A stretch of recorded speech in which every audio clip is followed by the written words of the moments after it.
నాకు మైక్ ఇస్తేనే నేను అసెంబ్లీకి వస్తాను, దాని మీద క్లారిటీ ఇస్తేనే నేను అసెంబ్లీకి వస్తాను అని చెప్పి జగన్మోహన్ రెడ్డి మాట్లాడటాన్ని అసలు ఎలా చూడొచ్చు అంటారు?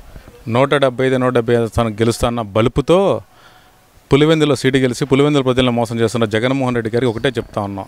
అసెంబ్లీలో ప్రతిపక్ష హోదా కావాలంటే 18 సీట్లు మినిమం ఉండాలి. నీ దగ్గర ఉంది 11 సీట్లు. ప్రజలను తిరస్కరించారు. దాని గురించి మాట్లాడకుండా చిన్నపిల్లలాగా నాకు ఐస్ క్రీమ్ కొనిపెడితే చాక్లెట్ కొనిపెడితే నేను కొనిపెట్టిన చాక్లెట్ కొనిపెడితేనే నేను స్కూల్కి వెళ్తా అన్నట్టు మారం చేస్తున్న జగన్మోహన్ రెడ్డికి మేము ఒకటే చెప్పబోతున్నాం. ప్రజల సమస్యల మీద పోరాడడానికి నువ్వు రెడీ అయి ఉంటే అసెంబ్లీలో నువ్వు చెప్పదలుచుకున్నప్పుడు 1 నిమిషం కాదు 2 నిమిషాలు కాదు అర నిమిషం ఇచ్చినా కానీ నువ్వు రెడీ అవ్వడానికి సిద్ధంగా ఉండాలి. అలాంటి దాన్ని వదిలేసి ప్రజా సమస్యల మీద ఒకటి కూడా మాట్లాడకుండా ఒక మెడికల్ కాలేజీలను ఒకదాన్ని అడ్డం పెట్టుకొని ప్రశ్నించండి అని చెప్పేసి గోల్ చేస్తూ ఉన్నావు. ఎందుకు ప్రశ్నించాలి? ఎవరు వెళ్తున్నారు అక్కడికి? నీ పేటీఎం బ్యాచ్ వెళ్తూ ఉన్నారు, వెళ్ళి చూపిస్తున్నారు, ఫోటోలు దిగుతూ ఉన్నారు. 5 సంవత్సరాల్లో నీ రాజభవనాలు మొత్తం కంప్లీట్ చేసుకున్నావు. ఎట్టి పరిస్థితుల్లోనూ కూడా నువ్వు చెప్తున్నట్టు ఒక మెడికల్ కాలేజీని పూర్తిగా కంప్లీట్ చేసిన పరిస్థితి లేదు. రాజమండ్రి పూర్తి చేశానన్నావు, నెల్లూరు పూర్తి చేశానన్నావు, అక్కడ పూర్తి చేశాను, పిడుగురాలు పూర్తి చేశానన్నావు. అక్కడికి వెళ్ళి చూస్తే కంప్లీట్గా ఒక పిక్చర్ కూడా కాని రావట్లా. అంటే ఒక అకాడమిక్ ఇయర్ అయిపోయేసరికి ఒక పిల్లలకి నెక్స్ట్ ఇయర్కి వెళ్ళాలి. అక్కడ ఉన్న ఫెసిలిటీస్ బట్టి మెడికల్ కాలేజీలు కూడా తీసుకోవాలి. నువ్వు సమస్యల మీద పోరాడడానికి సూపర్ 6తో ఆంధ్రప్రదేశ్ మొత్తాన్ని తన గుప్పెట్లో తీసుకున్న కూటమి ప్రభుత్వానికి నువ్వు ఏమి ప్రశ్నించాలో అర్థం కాక ఈరోజు కూడా ఇంట్లో నుంచి అంటే రికార్డ్ చేసిన వీడియోతోనే మాత్రమే నువ్వు మాట్లాడగలవు. లైవ్ వీడియోలో నువ్వు మాట్లాడలేవని ప్రజలందరికీ అర్థమైపోయింది. మళ్ళీ నేను రాజీనామా చేస్తాను, పులివెందుల నుంచి అవినాష్ రెడ్డి పోటీ చేశాడు ఎమ్మెల్యేగా, నేను ఎంపీగా పోటీ చేస్తాను, మళ్ళీ 10 స్థానాల్లో గెలిచి మన ఉనికిని కాపాడుతానని చెప్పి ఎంతమంది నీ కార్యకర్తలు మోసం చేయడానికి నువ్వు నాశనం చేయడానికి తయారయ్యావు. అంటే ఇక్కడ ప్రధానంగా చూస్తే కనుక ఈ మెడికల్ కాలేజీల విషయమే ఈ సంవత్సరం కట్టిన ఈ సంవత్సరం లోపు ఒక అకాడమిక్ ఇయర్ అయిపోయే లోపు ఇంకో క్లాసులు కట్టొచ్చు కదా, 5 సంవత్సరాల్లో 5 తరగతులు 5 సెక్షన్స్ కట్టేయచ్చు కదా, ఏమైంది? కూటమి ప్రభుత్వం ప్రైవేటు పరం ఎందుకు చేయాలనుకుంటుంది? చంద్రబాబు నాయుడు దోచుకోవడానికే కదా ఇదంతా అంటున్నారు కదా. మరి వాళ్ళకి తెలుసో తెలియదు, ఒక డిగ్రీ కాలేజ్ కానీ ఒక ఇంజనీరింగ్ కాలేజ్ అని అయితే ఒక ఇయర్ అయిపోయేసరికి ఇంకో ఇయర్ తీసుకోవచ్చు. ఎందుకంటే ఒక ల్యాబే ఉంటుంది వాళ్ళకి, అందరికీ కామన్గా కంప్యూటర్ ల్యాబ్ ఉంటుంది. మెడికల్ ల్యాబ్ అనేది ఒక అటానమీ నుంచి ప్రతిదీ ఏది లేకపోయినా కానీ స్టూడెంట్ని మనం నీట్గా ఒక డాక్టర్గా తయారు చేయలేము. అంటే మీరు అనుకున్నట్టు ప్రైవేట్ కాలేజీలు చేస్తే గవర్నమెంట్ కాలేజీలు తీసుకొస్తే ప్రైవేట్ కాలేజ్ నీకు ఏదైనా ప్రాబ్లం వస్తే గవర్నమెంట్ హాస్పిటల్కి వెళ్తావా, ప్రైవేట్ హాస్పిటల్కి వెళ్తావా? ఒకటే సూటిగా మేము ప్రశ్నిస్తూ ఉన్నాం. నీవనే వ్యక్తివి నీకేదైనా ప్రాబ్లం వస్తే ఆంధ్రాలో కూడా ఉండని హైదరాబాద్ వెళ్తానే పరిగెత్తున్నావు. అలానే నీ ఎమ్మెల్యేలు నీ దగ్గరికి గెలిచిన మంత్రులు కూడా గతంలో ఏఏజీ హాస్పిటల్కి వెళ్ళారు. ఆంధ్రాలో ఎందుకు చూపించుకోలేపారు? నీ గవర్నమెంట్లోనే మళ్ళీ ఎందుకు చూపించుకోలేపుతారు? సరైన అవసరాలు లేక, సరైన నీడ్స్ లేక. 5 సంవత్సరాల్లో అక్కడికి ప్రజలు వచ్చి చెక్ చేయించుకోవాలంటే ఉన్న అయితే అటానమీ క్లాసులు కానీ బాడీస్ కానీ లేకపోతే సముదాయాలన్నీ ఉంటేనే పిల్లలు బాగా సమర్థంగా చదువుకోలేరు. బీటెక్ కాలేజీలతో డిగ్రీ కాలేజీలతో నువ్వు పోటీ పెట్టుకొని జస్ట్ నేను వస్తాను పోతాను అనేదాన్ని కరెక్ట్గా కాదు. నువ్వు చెప్పింది ఇంకా కరెక్ట్గా కూడా కాదు. నువ్వు అన్నట్టు కంప్లీట్గా చేస్తే ఆ ఫస్ట్ ఇయర్ వరకు అయినా బ్లాక్లు అన్నా ఉండాలి, ల్యాబ్లు ఉండాలి, దానికి తగ్గట్టు పరిసరాలు కూడా నీడెడ్ సౌకర్యాలు కూడా పిల్లలకు కావాల్సినవన్నీ అందుబాటులో ఉండాలి. అవి ఏమీ లేకుండా ఒక భవనం కట్టేసి ఒక ఫ్లోర్ వేసేసి ఈ సంవత్సరం పిల్లలు చేరండి నెక్స్ట్ ఇయర్కి మేము రెడీ చేస్తామంటే ఎట్లా కుదురుతుంది?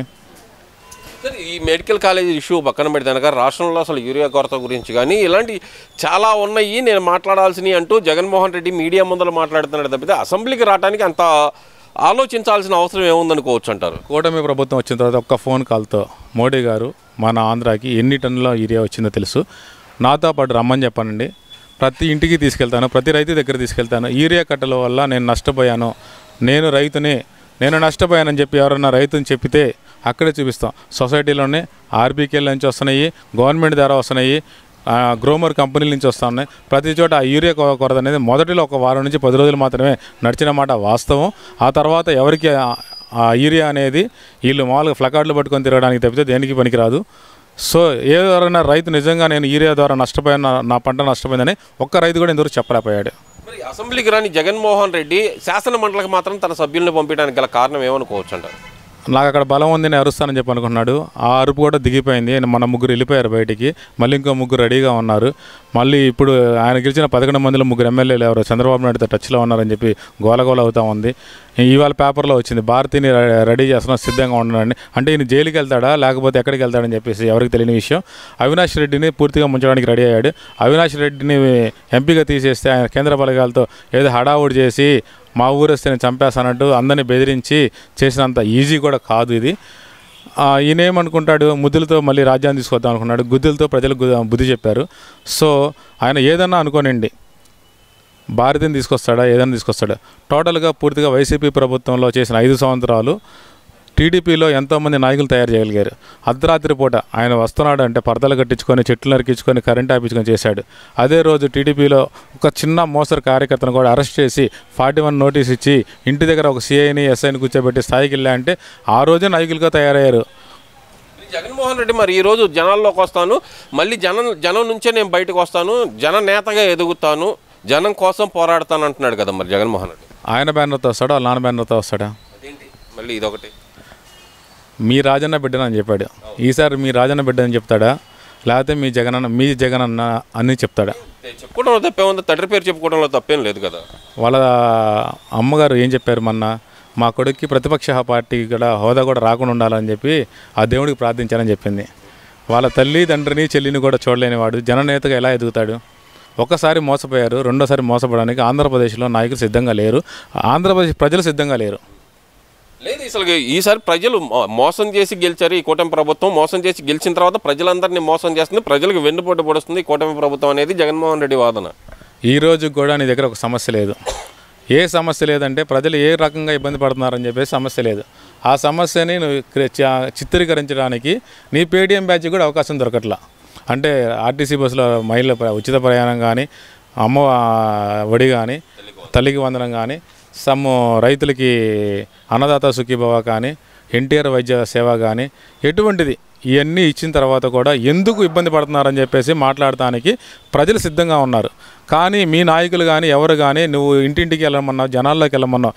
175 మంది ఇన్ఛార్జీలు ఉన్నా, 11 మంది ఎమ్మెల్యేలున్నా, 11 మంది ఎంపీలున్నా, నువ్వు ఏ కూటమికి అయితే నేను ఓడించింది ఆ కూటమికే ఓటేసా అంటే నువ్వు టీడీపీలో చేరినట్టేగా, నువ్వు కూటమి అభ్యర్థివేగా, చంద్రబాబుని గెలిపించడానికేగా.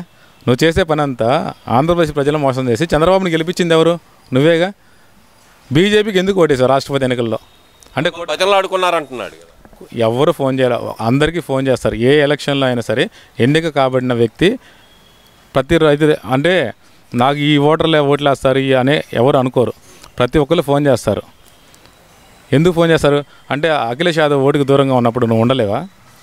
కేసీఆర్ దూరంగా ఉన్నప్పుడు నువ్వు ఎందుకు ఉండలేకపోయావు? సో భయపడ్డాడు అనుకోవచ్చు అంటారా? 100% జగన్మోహన్ ఏమైపోయాడు? పిల్లలందరినీ మోసం చేశాడు, తల్లిదండ్రులు మోసం చేశాడు, బ్రాంతి షాపులు మోసం చేశాడు, లిక్కర్ కేసు భయపెడుతుంది, కవితకే తప్పలేదు నా పరిస్థితి అంటున్నాడు, కేటీఆర్కి తప్పలేదు నా పరిస్థితి అంటున్నావు. అర్ధరాత్రి పూట చెంపదెబ్బలు కొట్టుకునే వ్యక్తి నాన్న దగ్గరికి వెళ్ళి చెవిలో కూడా నాన్న నేను ఈ పని చేశానని చెప్పి ఇప్పుడు కూడా చెప్పుకునే పరిస్థితికి వచ్చావు. ఇంకెవరు నేను నమ్మేది?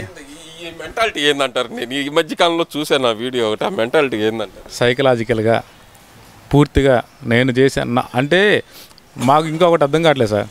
చంద్రబాబు నాయుడు మీద విమర్శించడానికి ఈయన తొత్తులు మాత్రమే బయటకు వస్తున్నారు, ఈయన రావట్లా. వచ్చినా కానీ లైవ్ రికార్డ్ ఇవ్వట్లా. ఆ లైవ్ అనేది ఏమైపోయింది?